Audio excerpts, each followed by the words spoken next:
الرحمن الرحیم یا بنی اسرائیل اذکروا نعمتی التی انعمت علیکم وانی فضلتکم علی العالمین واتقوا یوما لا تجزی نفس عن نفس شیئا ولا يقبل منها شفاعة ولا یؤخذ منها عدل ولا هم ینصرون صدق اللہ العظیم۔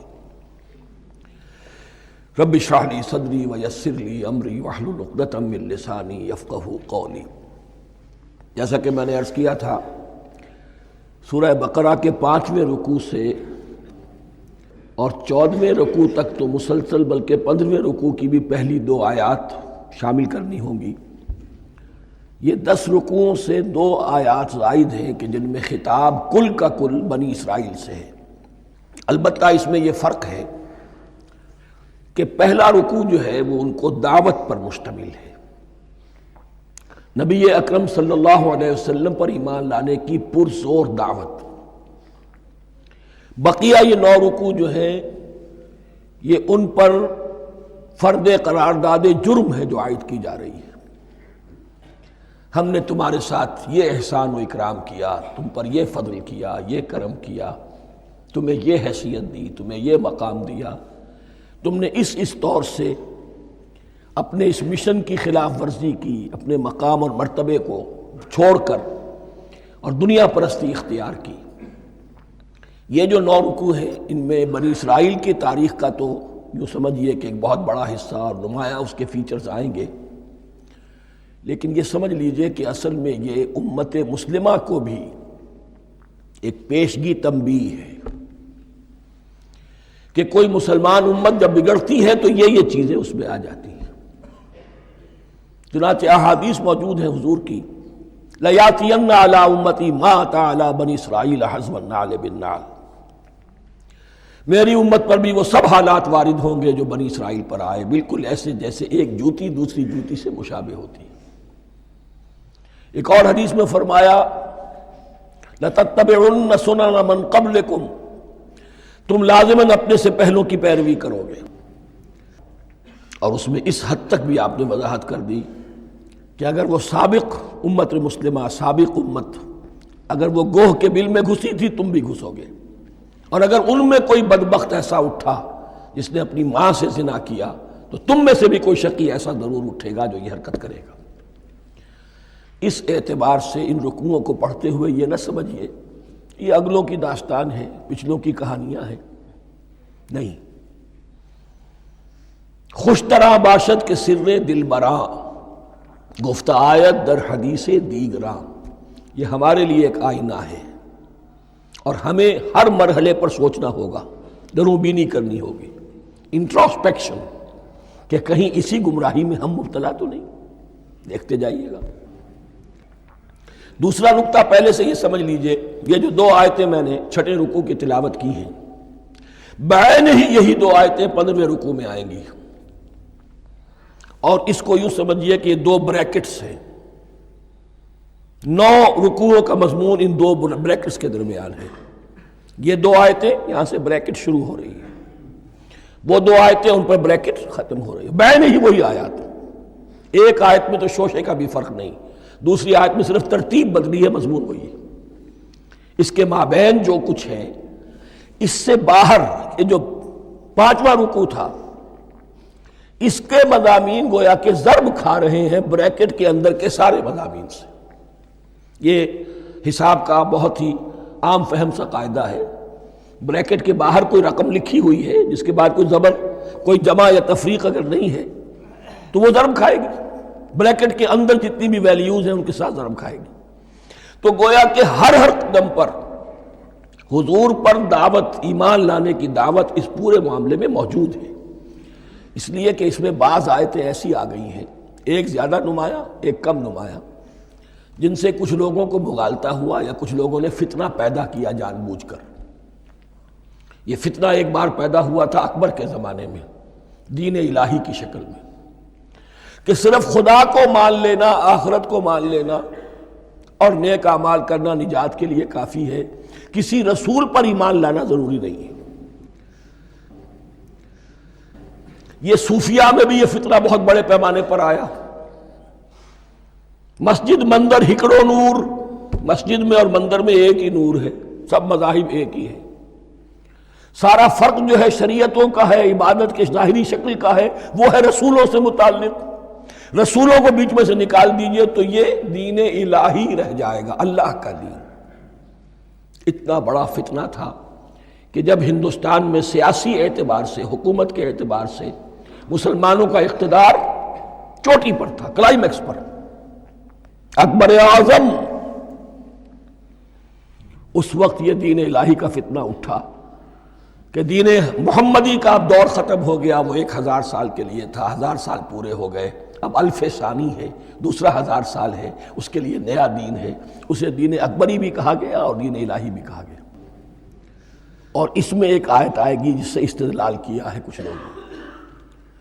اس صدی میں پھر یہ فتنہ اٹھا تھا گاندھی کے فلسفے کے ذریعے سے، اور ایک بہت بڑا نابغہ انسان مسلمانوں میں سے، بہت بڑا نابغہ، جینیس، ابوالکلام آزاد، وہ بھی اس فتنے کا شکار ہو گیا۔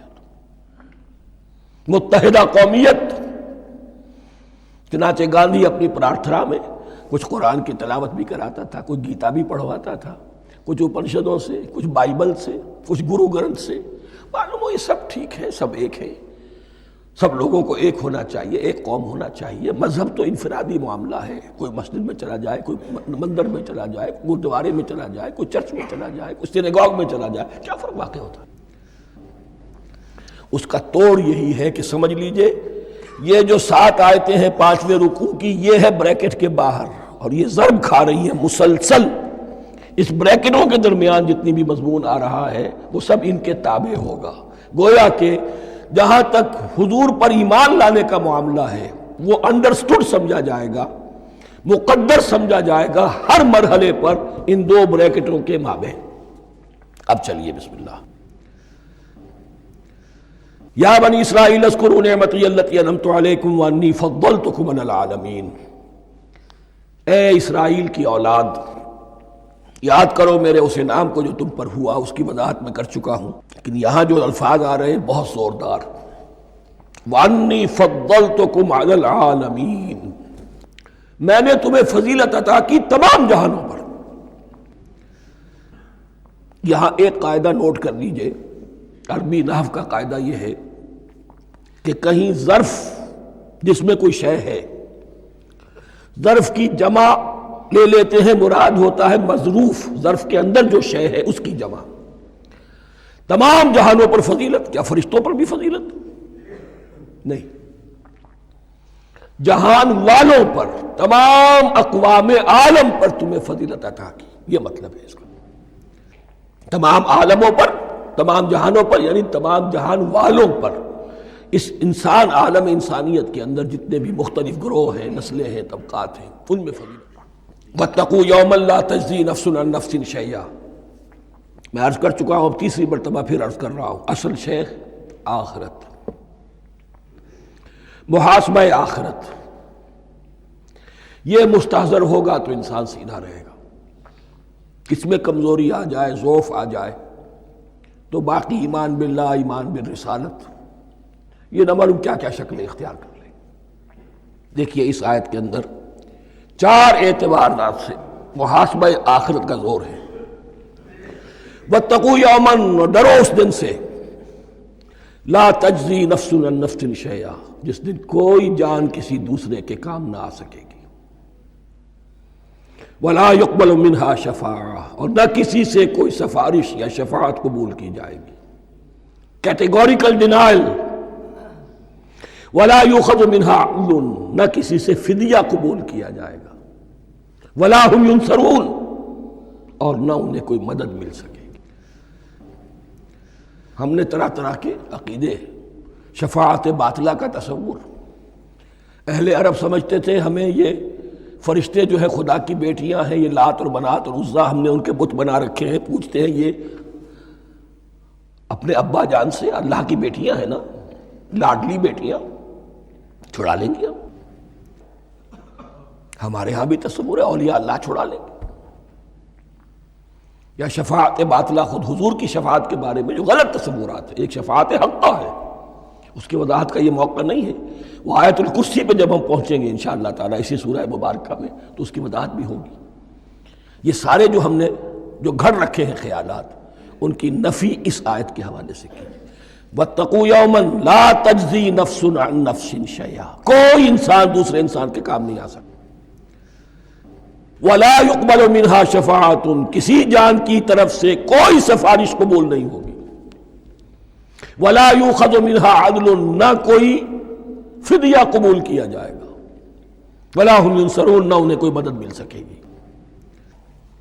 اب اس کے بعد اللہ تعالیٰ کے احسانات اور ان کی طرف سے جو ناشکریاں ہوئی ہیں ان کی بڑی تفصیل کے ساتھ اب بات چلے گی. تفصیل نہیں, تیزی کے ساتھ. یہ واقعات کئی 100 برس کے ہیں, لیکن ایک تو یہ کہ ان کی تفاصیل مکی صورتوں میں آ گئی ہیں. سب سے زیادہ سورہ اعراف میں ملیں گی اور بھی کئی صورتوں میں آپ کو مل جائیں گی. یہاں پر تو پے بپے جیسے کہ ایک قرارداد جرم کسی پر کی جاتی ہے تو اس میں سب گنوائے جاتے ہیں, تم نے یہ کیا, یہ کیا, یہ کیا.